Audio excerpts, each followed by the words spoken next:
What living cheap actually looks like in real life. Hello, my name is Oliver and welcome to episode 77 of the 100 Day Upload series, where I upload every single day for the first 100 days of 2026. What does living cheap actually look like in real life? See, I've done videos in this series about talking about being cheap, being poor, the way that people live, but like, what does it actually look like? Well, so here's the basis of it, right?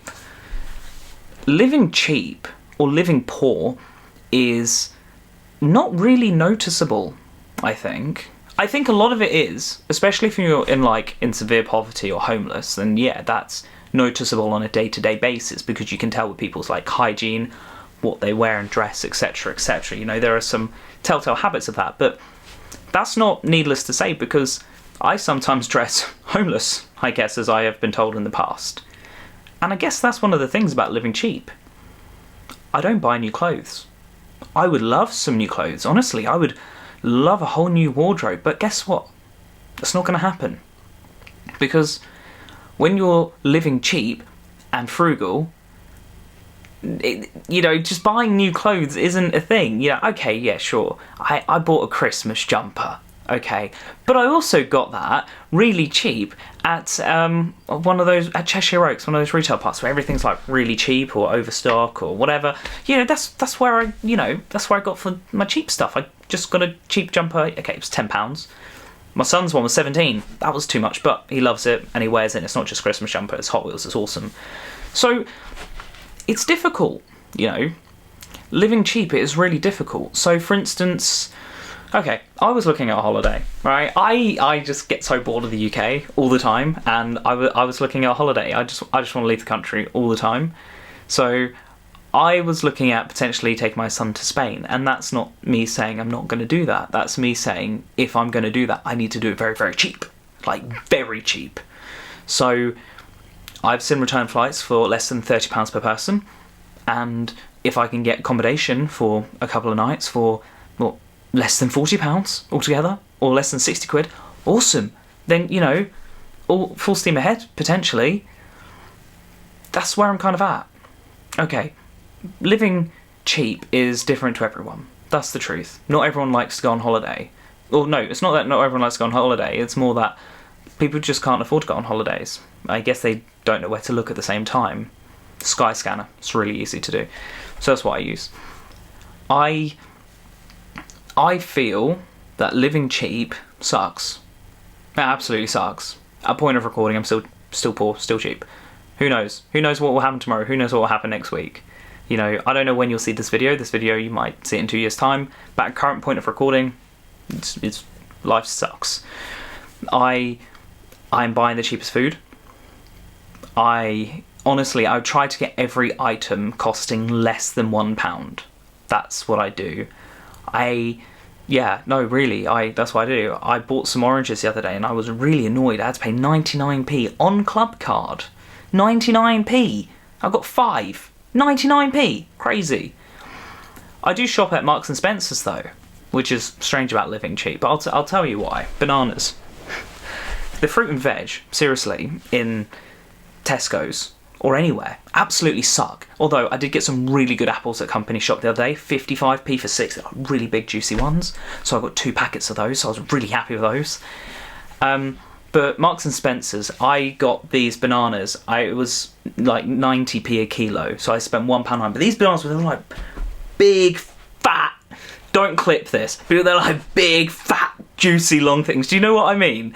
They're just like these massive bananas, and they're great because the bananas that I got the other day at Tesco's, I paid 78p, and they're just like, they're horrible. They're bruised, they're awful. When we go to Tesco's, we usually get the ripen at home ones if we can, because the rest suck and they're bruised. And I don't know if anyone knows this, at Tesco's, they've moved everything. The fruit's like up high and they've got drawers underneath. Just pull a drawer out. If you didn't notice, they don't understand they're drawers. Just pull them out and you get the better ones underneath. I don't care. That's what I do. But yeah, so living cheap means you're literally getting the bruised fruit, is what I'm saying. You're getting, they give the bad stuff. They give the bad stuff away, right? Because you're poor.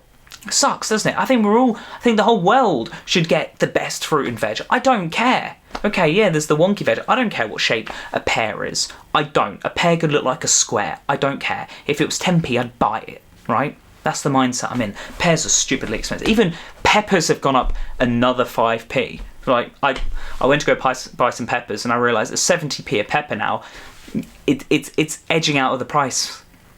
It's edging out of it because I live cheap, I live poor, I'm poor. 70p is becoming too much for a pepper. That sucks.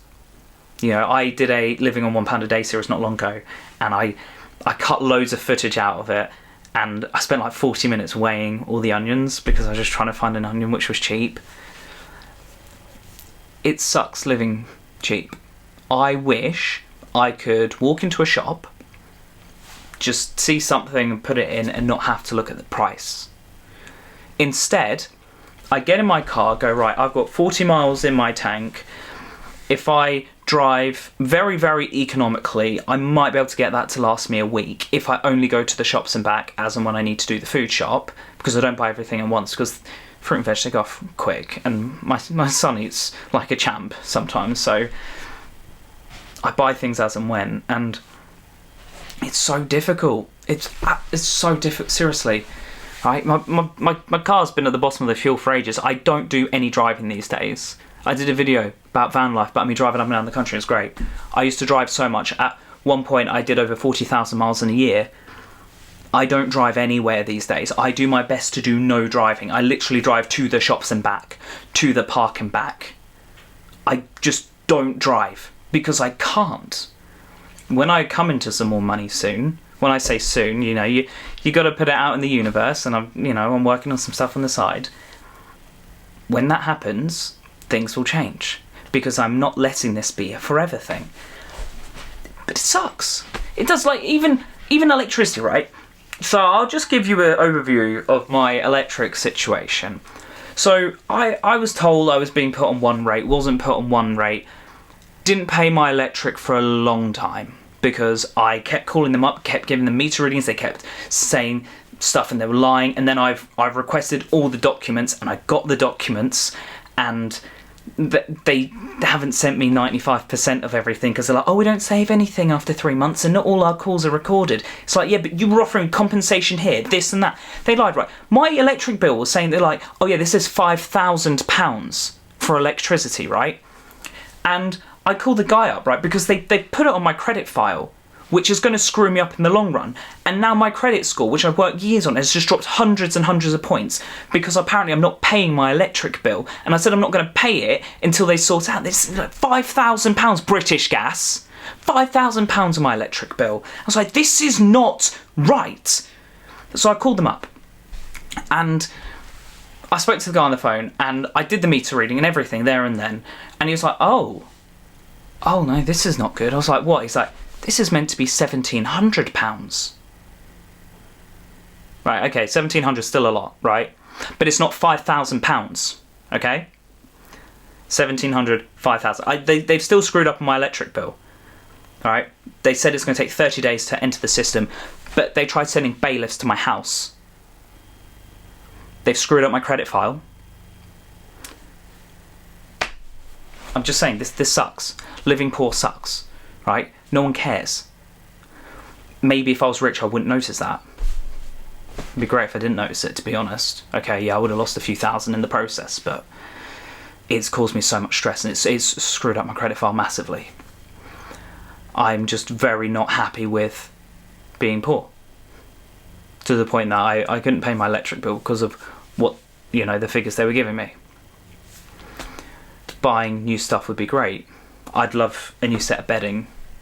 My son, right, I put a video out last year saying, I have a buy me a coffee linked in the description below if you're interested, and I put it out to the universe, and I said, all proceeds go towards my son's new bed frame, and someone donated money, and I got my son a new bed, and I was very grateful for that. I got him a single bed and a mattress. He doesn't have bed sheets. He's got like a duvet cover and a pillowcase, but he doesn't have bed sheets. He's using my double sheets just wrapped around the mattress. But it's not too bad, to be fair. It's working. But he does really need his own bed sheets. I'd love to have just some single bed sheets. I'd love to have another set of bedding for him.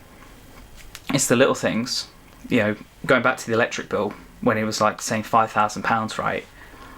I was being, you don't understand how, when this figure was going up, how extremely conservative I was being on all of this. There was like no lights on. Haven't used the oven in forever. Like literally haven't used the oven in forever. The air fryer is really cheap to run, so I've been using the air fryer for cooking, literally for everything. At one point it was literally, I'm charging my phone and it's the fridge. And they were just like, no, this. And then they're like, oh, no, this was a great one. They said, oh, no, it's gone up £300 since last month. At one point they said to me, I was like, I wasn't even here for 2 weeks, so what are you on about? This is not even possible. So yeah, British Gas, screw you. I'm still going to go to the Ombudsman and I'm still going to file a claim against you because I'm fuming. But being poor means I have these issues with money, which then cause me more stress, more anxiety, gallbladder removal. I don't like living cheap. I don't. I was raised poor.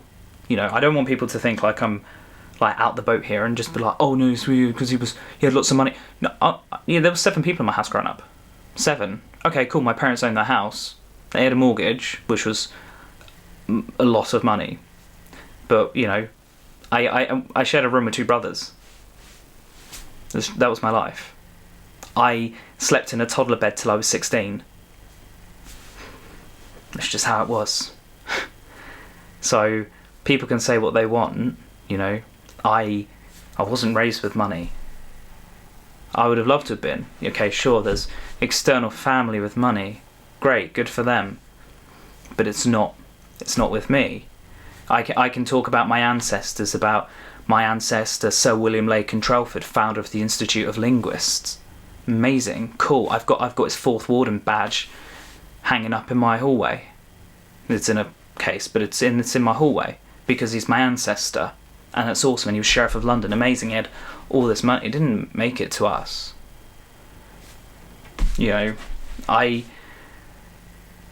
should be used to it. Being I was the forgotten child growing up. I should be used to it, and I am. But raising a child, it's just it plays in my head a lot because I always promised I'd give him everything I never had, and I have to thank a stranger for being able to get my son's bed frame.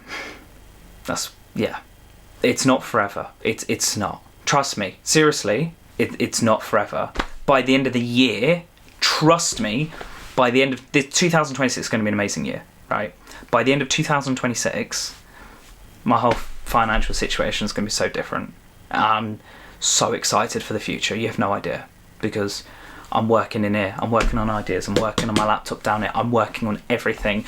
I am trying my hardest off camera to be the best dad and to be able to financially support. This video started off like happy dappy, but to be honest with you, it sucks being poor. It does. Living cheap. I want to be able to give my son better toys. Yeah, honestly, he's at the point where he needs a computer now. Okay, he's 3, but the kid uses an Xbox better than me.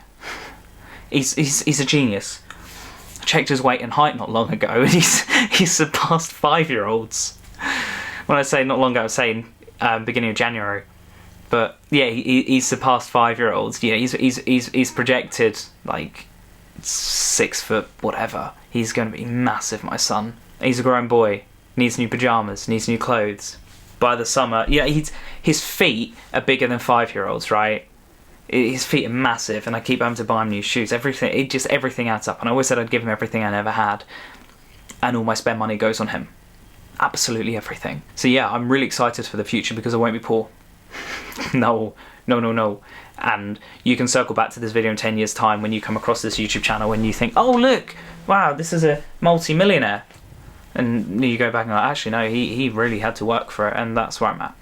So yeah, it sucks living cheap, it sucks living poor, the fruit sucks, life sucks, bills, stress, everything, absolutely horrid. So yeah, that's the end of the video, because I know I can rant genuinely for hours about poverty and living cheap. And living cheap and frugal is meant to be like this amazing thing. Wow, oh cool, well done to you. It's like, yeah, but some people don't have a choice. And that's where I'm at. Thanks so much for watching the video. I really do hope you enjoyed it. Please make sure to click the like button, subscribe to the channel if you're new, hit the bell notification, and comment down below your net worth.